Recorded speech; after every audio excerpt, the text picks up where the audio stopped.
Hello guys, in this video we are going to discuss about the syllabus of MPSI Maths and you're most welcome to my channel Aniket Thakur Maths।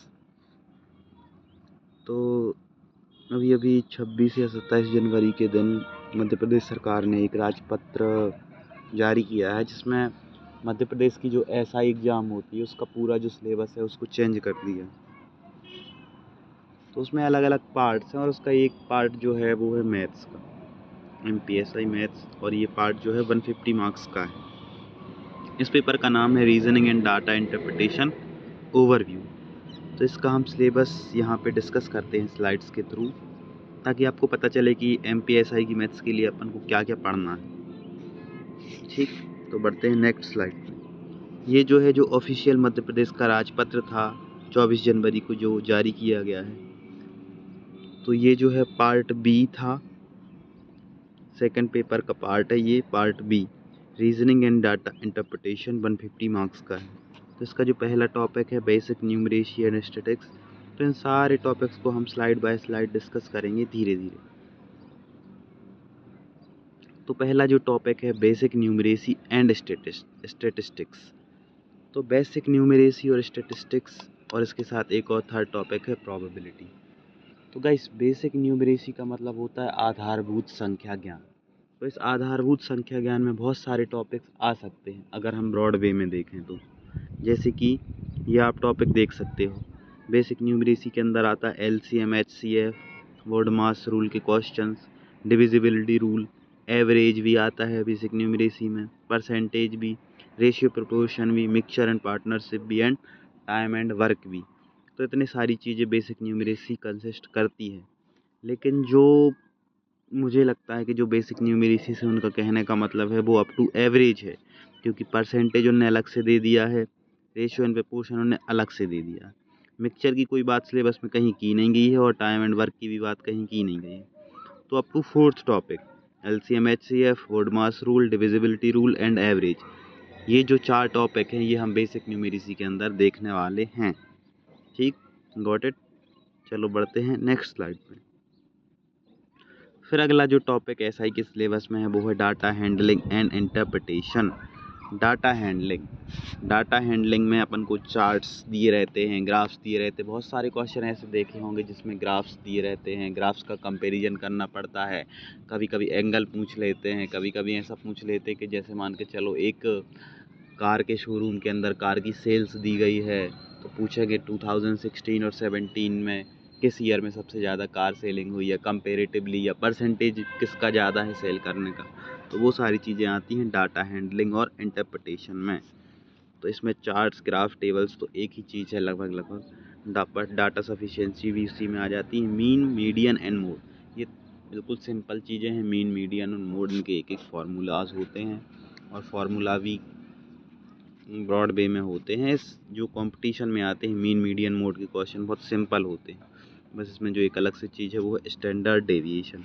बाकी ये सारी चीज़ें other exams में भी as it is रहती हैं। तो data handling और इंटरप्रिटेशन भी बहुत अच्छे से देख लेना है हम लोगों को। नेक्स्ट स्लाइड पे आगे बढ़ते हैं। फिर है रेशियो एंड प्रोपोर्शन। तो concepts of ratio, proportion and unitary method. अब ये यूनिटरी मेथड क्या है? तो यूनिटरी मेथड कुछ नहीं है, अपन को तो बस जो टॉपिक दिया है रेशियो एंड प्रोपोर्शन उसको बहुत अच्छे से समझना है, क्योंकि एग्ज़ाम में रिटर्न वाला एग्ज़ाम तो है नहीं कि उसी मेथड से करेंगे या ये मेथड वो मेथड। यूनिटरी मेथड की बजाय कोई ऐसी मेथड देखो जो यूनिटरी से भी ज़्यादा जल्दी सॉल्यूशन दे, तो वही यूनिटरी मेथड है। यूनिटरी मेथड का मतलब क्या? कुछ नहीं है यूनिटरी मेथड। तो अपन को सीधा सीधा चैप्टर पढ़ना है concepts of ratio and proportion, और इसके जितने भी क्वेश्चंस होते हैं जो यूनिटरी मेथड से होते हैं वो भी, और जो नॉर्मल मेथड से होते हैं वो भी, सारे क्वेश्चंस को अच्छे से कर लेना है। तो अपना एक टॉपिक जो है रेशियो एंड प्रोपोर्शन तैयार हो जाएगा। फिर अगला टॉपिक है प्रॉफिट एंड लॉस। तो इसमें 3-4 टॉपिक्स सब टॉपिक्स के रूप में एडेड हैं। पहला तो है concepts of profit and loss, मतलब प्रॉफिट एंड लॉस पूरा चैप्टर अच्छे से पढ़ना है, समझना है और उसके क्वेश्चंस प्रैक्टिस करने हैं। फिर है परसेंटेज। तो परसेंटेज एक अलग से बहुत बड़ा टॉपिक है, तो परसेंटेज एक अलग चैप्टर है। डिस्काउंट एक अलग चैप्टर है जो कि प्रॉफिट एंड लॉस के अंदर काउंट होता है। And simple and compound interest. तो इसका जो चौथा सब टॉपिक है वो है simple and compound interest. Simple interest अपने आप में बहुत बड़ा है, कंपाउंड इंटरेस्ट मतलब CI भी अपने आप में बहुत बड़ा है। तो कहने के लिए चैप्टर का नाम है प्रॉफिट एंड लॉस, लेकिन उसके अंदर 4 सब टॉपिक्स मतलब 4 चैप्टर्स ऑलरेडी एडेड हैं। नेक्स्ट स्लाइड पे बढ़ते हैं। नेक्स्ट है मेंसुरेशन। तो कहने के लिए उनने मेंसुरेशन डाल दिया, एरिया, पेरीमीटर, वॉल्यूम कैलकुलेशन। अब इसमें उन्होंने सब टॉपिक्स नहीं दी। तो सब टॉपिक्स के अंदर क्या क्या हो सकता है? सब टॉपिक्स के अंदर सबसे पहले जैसे घन होता है, घनाभ होता है, सिलेंडर होता है, आयत होता है, वर्ग होता है, ये सारी चीज़ जितनी भी ज्योमेट्रिकल चीज़ें होती हैं वो सारी मेंसुरेशन के अंदर काउंट होती हैं। और जहाँ जहाँ वॉल्यूम का कैलकुलेशन होता है जैसे क्यूब, क्यूबॉइड, सिलेंडर, तो इन सारी चीज़ों में वॉल्यूम का कैलकुलेशन करना पड़ता है, तो वो सारी चीज़ें भी मेंसुरेशंस के अंदर काउंट होंगी। नेक्स्ट जो टॉपिक है वो है logical reasoning, analytical ability and problem solving. अब लॉजिकल रीजनिंग में बहुत सारे टॉपिक्स आ जाते हैं, जैसे नंबर्स की जो रीजनिंग देखी होगी आपने, एनालॉगी, इस टाइप की एनालॉगी रहती है कि 5 जिस तरीके से 12 से रिलेटेड है उसी तरीके से 13 किससे रिलेटेड होगा। तो ये सारी चीज़ें आ जाती हैं एनालिटिकल एबिलिटी में। तो ये सारी चीज़ें अपन वन बाय वन डिस्कस करेंगे।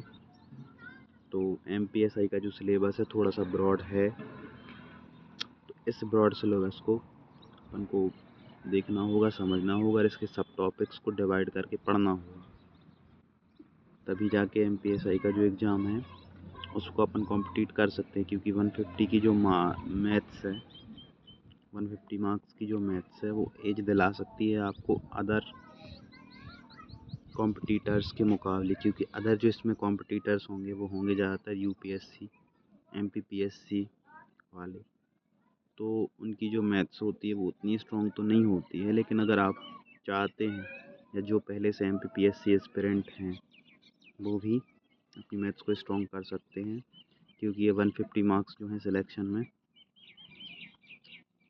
बहुत कारगर साबित होंगे और इजी टू क्रैकेबल हैं ये 150 मार्क्स। अगर आपने एक बार अच्छे से मैथ्स कवर कर ली और बाय चांस अगर मैथ्स का पेपर इजी आ गया तो आप 150 आउट ऑफ 140 130 मार्क्स बहुत इजीली ला सकते हैं, कोई इसमें बहुत बड़ी बात नहीं रहेगी। ठीक, तो देखते हैं, मैं भी मैथ्स पे वीडियो बनाने की कोशिश करूँगा, तो देखते रहिए। तो thank you for watching my video.